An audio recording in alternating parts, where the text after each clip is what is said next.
սիրելի հայրենակիցներ, առաջին հերթին ցանկանում եմ շնորհակալություն հայտնել Տիկին նախարար ձեր թիմին, կառավարությանը, այս կարևոր նախաձեռնությունը օրենքի տեսքով, օրենքների փաթեթի տեսքով ազգային ժողովին ներկայացնելու համար։ Ուզում եմ մենք կարևորությունը գնահատենք առողջապահության համընդհանուր ապահովագրման համակարգի ներդրման։ Առաջին հերթին ուզում եմ մշակութային առանձնահատկությունների մասին խոսել։ Մենք գիտենք, որ մեր ժողովուրդը սովոր է, բոլորիս հարազատներն էլ, բարեկամներն էլ, որ այդպես ժամանակին չեն հետազոտվում։ Ասենք, օրինակ, նման համակարգի ներդրումը, երբ որ դու գիտես, որ ամեն տարի ենթադրաբար նույնիսկ պարտադրված պիտի լինես, գնաս արյան անալիզի, արյան ընդհանուր քննության, տարբեր տեսակի ստանդարտ համարվող հիվանդությունների անալիզներ տաս, որպեսզի ախտորոշվի հիվանդությունը ավելի վաղ փուլերում։ Մենք գիտենք, որ մշակութային առանձնահատկություններ ունենք, մինչև դանակով ոսկորն չի հասնում, մարդը չի դիմում բժիշկի մի հատ հետազոտվի հասկանա իր հետ ինչա կատարում։ Մանավանդ երբ որ ավելի բարձր տարիքի մարդկանց կամ ռիսկային խմբերին է վերաբերվում։ Մենք այս մասով նաև կարող ենք արձանագրել, որ համակարգը ինքնին բերելու է մշակութային փոփոխության, այսինքն մարդիկ ավելի են միտված լինելու գնալ եւ ժամանակին կանխարգելիչ միջոցառումներ ունենալու։ Երկրորդ կարևոր հարցը դա հոգատարության մասին է։ Մենք ըստ էության արձանագրում ենք, որ Հայաստանում աշխատող, արդյունք ստեղծող, հարկեր վճարող մեր քաղաքացիները, բիզնեսները ըստ էության սկսում են նաև պատասխանատվությամբ վերաբերվել տարիքային այն խմբերի կամ այն հասարակական խմբերի առողջության մասին, ովքեր որ, ասենք, կամ աշխատունակ չեն, կամ աշխատանք չունեն, կամ տարբեր այլ պատճառներով չեն կարողանում օգտվել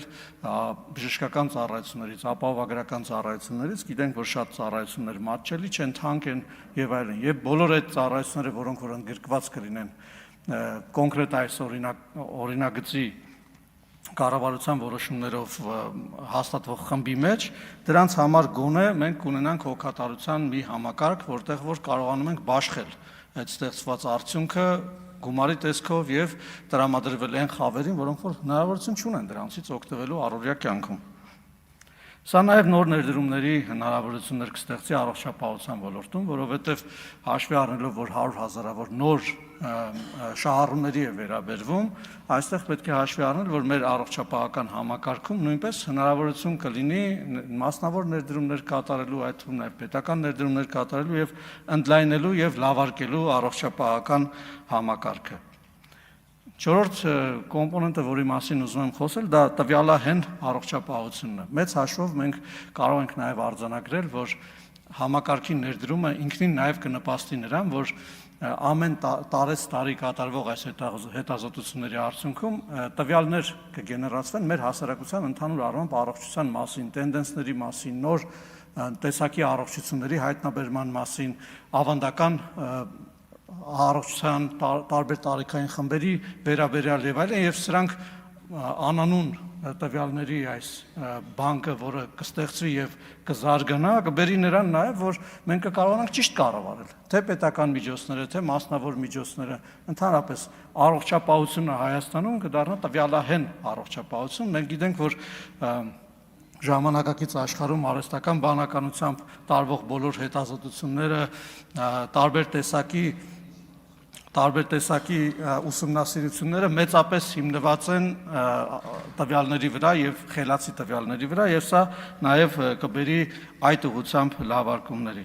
Ես նաեւ մի հատ շատ կարեւոր բանի մասին եմ ուզում խոսել, նաեւ ընդդիմությունը տարբեր առիթներով խոսում է, օրինակ աշխատավարձերի բարձրացման մասին, մասնագետների մասին։ Մենք գիտենք, որ տարիներ շարունակ Հայաստանից լավ մասնագետները, լավ բժիշկները հեռացել են։ Երևի, ասենք, ցանկացած մեկին որ հարցնես, Գերմանիայում, Կանադայում, Ավստրալիայում, Ամերիկայի Միացյալ Նահանգներում մի ծանոթ բժիշկ ունի, որը Հայաստանից գնացել է։ Ինչա դա նշանակում։ Դա նշանակում է, որ Հայաստանում բժշկությամբ զբաղվելը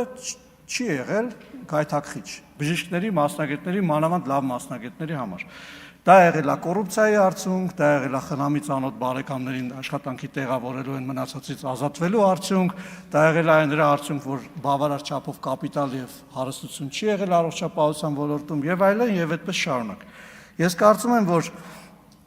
նման համակարգի ներդրումը ինստիտուցիոնալ առումով շատ ավելի բարձր մակարդակի լրջություն է հաղորդում ընդհանրապես առողջապահության ոլորտին։ Եվ Հայաստանը որպես